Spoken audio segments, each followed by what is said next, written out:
here's the deal. I like this outfit. I can't be asked to get changed, but I have changed my lipstick, so we're going to pretend it's a different day.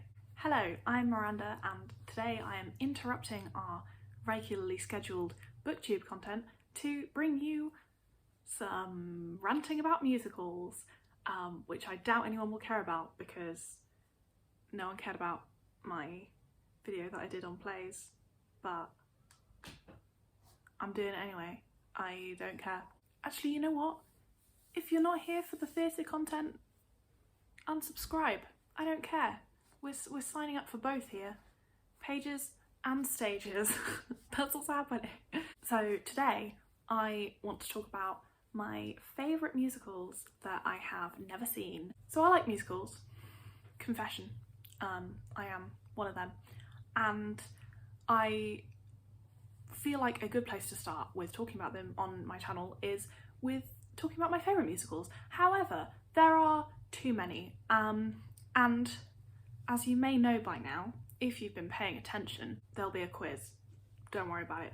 I hate choosing favourites, so I refuse to do a kind of top 10 musicals list because that's just not right. I like musicals in different ways and I don't like pitting them against each other. So, this video. So yes, this is musicals that I love but I have not seen a live production of.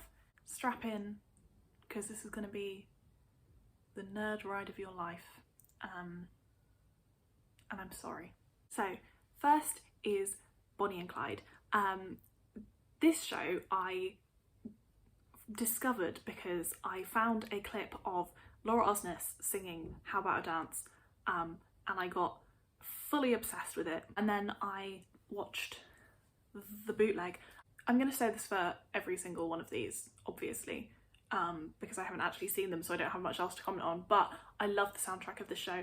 It's so varied. It's full of like some proper like banging tunes, but also some really slow, beautiful songs.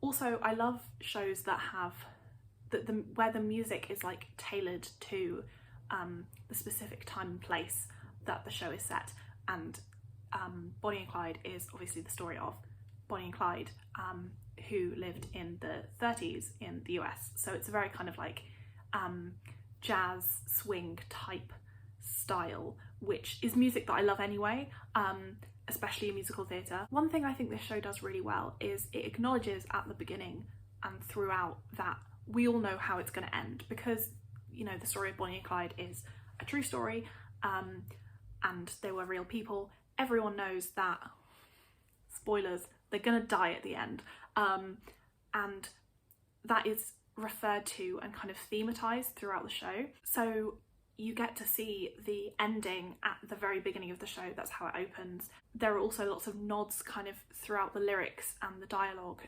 to things feeling inevitable for the characters and how they're kind of like dragged along by their own like force of fate. For example, there's the kind of like motif of this world will remember us, and it will, but for the wrong reasons. And there's a lyric that says like we deserve what we are gonna get, and also the entirety of the song, dying ain't so bad.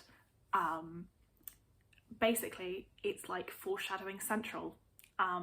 Hamilton, who Bonnie and Clyde did it first. It closed really early on Broadway, mostly because it suffered for not having any dance numbers, and also dedicating time to characters outside of the central couple, which is great, but they weren't developed as fully as the kind of central relationship, which is incredibly kind of dynamic and electric, and also played by Jeremy Jordan and Laura Osnes, who are like two incredible Broadway stars, and they do an amazing job. They're brilliant. The rest of the cast is brilliant. I love it. I want to see it, but it never gets produced, so boo. Next is The Band's Visit. This is a show that is based on a film of the same name, where a band from Egypt, I think, get sent to a tiny town in Israel by accident. So they stay in this tiny town for I think it's like A Day and a Night, and it's about the kind of relationships that they build there. So it's very kind of narrow focus, lots of different characters and their interactions, which is also like, that's the kind of book that I love reading as well. So this feels like the perfect show for me. I've only listened to the album of this show, and it is one of my absolute favourite like cast albums. It sounds like nothing else that I have listened to from musical theatre. The music is so simple and like full of character, and also includes instrumentals from when the band play pieces, which I think is great. And yeah, it's a very short cast album. I think it's only about half an hour, 35 minutes long, so go listen to it, no excuse. Yeah, it's all about like affecting people's lives in different ways, and kind of it tells a small story in a small, understated way, which I think is really rare for musicals. And I think because of that, it wasn't like particularly commercially successful, even though it won like an absolute shit ton of Tonys. Yes, it deserves better, and it deserves a London production, and I will see it when it happens. Please let it happen. Producer gods, if you're listening, please. Next is a classic, West Side Story. So I've seen the film of this. I hadn't seen the film for a long time. I just listened to the music and still loved it. But yeah, I can't believe I've never seen an actual like staged production of this, because it's a classic and I love it so much. It's a retelling of Romeo and Juliet set in New York sometime, I don't know, with like people and different gangs and shit. Yeah, I think the film is excellent. Like, I think it's one of the best movie musicals that there are.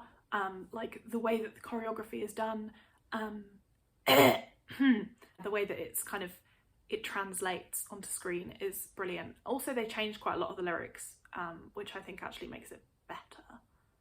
So there's that. The music is by Leonard Bernstein, and it is so intricate and complex and gorgeous, and it's fucking brilliant. Something's Coming is the perfect like encapsulation of why the music in this show is so good. And also Tonight, the quintet version that they sing at the end of Act 1, gorgeous. Next is another one that I've only listened to the soundtrack. It is Ragtime. Oh my god, this score, Ragtime, the score, it's gorgeous. This is another one which is set in a kind of historical time. It's set in the kind of like Edwardian period, but in the US. And again, it follows lots of different characters from different communities. So kind of rich white Americans, Black Americans, and Eastern European immigrants.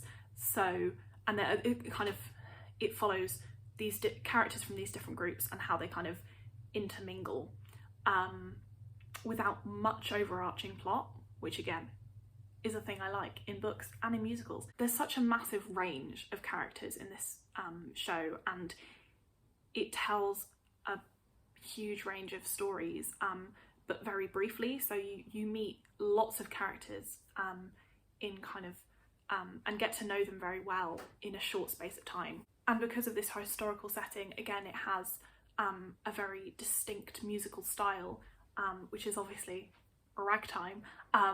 And again, it is brilliant how it evokes like the historical period, but also the emotions of the characters and the story. It had a London production in like 2012, and I want it back. I just want it back, please, please. Is that too much to ask? If you listen to anything from any of this video, go listen to new music from Ragtime, because it is, oh, I have no words. Next one is Natashapierre and the Great Comet of 1812, aka longest title of a musical ever. It's probably not, but it feels like it. Anyway, yes, this is one that I don't remember very well. I've watched the bootleg once a while ago, and I haven't really listened to the soundtrack since then, but I just remember being absolutely blown away by like the production as a whole when I watched the bootleg. And it's quite rare that I feel that way after watching a bootleg, because obviously it's like the shittest way of experiencing theatre. So if a show impresses me from that, it's good. This show is about, I think it's a 100-page stretch of War and Peace, because why not? Why not make a musical about that? But unlike the others on this list that are set in a historical place, it does not have music that fits with that setting. It's a kind of like folk rock opera about War and Peace. Sure. The design is beautiful, the music is incredibly creative and unique, and full of really clever little moments. I don't know this one very well, but I do know that if I did know it better, I would love it even more than I do, if that makes sense. I just want to see a production of it, please. Next is Next to Normal, which is another show that I watched a bootleg of ages ago. Can't remember very well, but it's an incredible depiction of mental illness and the music is great. So I want to include it on this list. It follows one family, mostly centering around the mother of this family, Diana, I think, and her experience of mental illness, but it also looks at all the other members of that family. It's not just about mental illness, it's about how people treat mental illness, how it's seen, how it's depicted. It's very complex. Also, all the characters are absolutely fascinating. I would happily like dive headfirst into each one of them and do a like full-on weighty analysis. That sounds like fun. Next is Cabaret. Again, another classic that I have never seen. However, I have seen a bootleg of it with, what's his name? Iconic man. Alan Cumming as the MC, and he is brilliant. Oh my god, he's so good. This is about a club in 1930s Berlin, and lots of different performers who are there, but mostly it's about kind of political ignorance, like ignoring things willfully, and kind of accountability. There is so much going on. Like, there are so many different ways you can perform this, you can interpret it, which I love, and it's like, for a kind of classic show, it has like so much political commentary behind it, which is brilliant. Also, I love how it uses the setting of the cabaret to kind of like be really meta, and like force the audience to look at themselves and kind of examine what they're complicit in. All the characters in the cabaret are trying to escape from, you know, 1930s Germany, and what is happening around them, and it's very clearly saying, look, audience, you are also doing this by going to the theatre. You know, you can't just pretend to be politically aware by watching a politically aware show. Like, it shows that escapism isn't really escapism ever. Like, reality always crashes through, no matter what you do, sometimes literally in the form of a brick through a window, but yeah, it always comes back. There are so many iconic songs in this show. Like, I mean, obviously the title one, Cabaret, is great. Maybe This Time, which was originally put in from the film, I think, and the opening song, Willkommen. There's also Mein Herr and Don't Tell Mama are also absolute bangers. We're almost done. Next is Hadestown. Oh my god, I love this show. So I will forever be pissed off at myself that I didn't go see this when it was on at the National Theatre in London before it transferred to New York. There were various reasons that I couldn't go, and I will always be bitter because I'm obsessed with it. Hadestown is a kind of retelling of the myth of Orpheus and Eurydice, but set in a sort of like 1930s depression style, like steampunk world. It's bizarre and amazing. And again, I'm just going to repeat myself and say that the music is beautiful and unique and genius. And again, it's the kind of like jazzy style, which I love. Every song is different, but they all kind of cohesive and tell a story so beautifully. It's beautiful, I love it. Also, I am a sucker for a recurring theme, and this bitch has a recurring theme. I love that. I love a good bit of musical foreshadowing. Because I'm a nerd. It's also one of them which is like utterly tragic and really uplifting and happy at the same time. Love those. Full of bangers. Oh my god, all of them. All of them are bangers. And the original Broadway cast are iconic. So there's that. Last one is Follies. This I saw the live stream from the National Theatre. I think it was like 2018 production, or 2017, and it had Imelda Staunton and Janie D and Philip Quast, and it was incredible. I know I am a broken record, but music. It's Stephen Sondheim, so it's going to be great, obviously. It also has lots of like pastiches of musical theatre songs, which is really fun. It has an incredibly unique storyline about aging and memory and kind of regret and looking back on your life with regret, which is really fun, obviously, really cheerful, love that.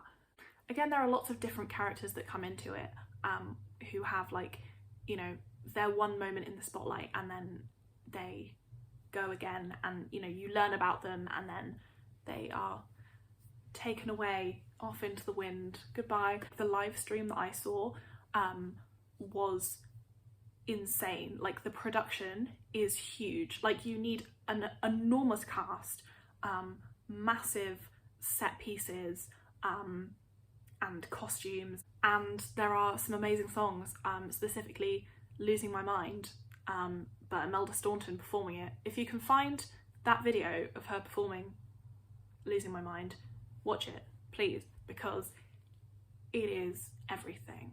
So that was probably a bit wild. I'm incapable of talking about musicals that I love in an eloquent way, so here we are. But anyway, I hope you enjoyed this. Thank you very much for watching.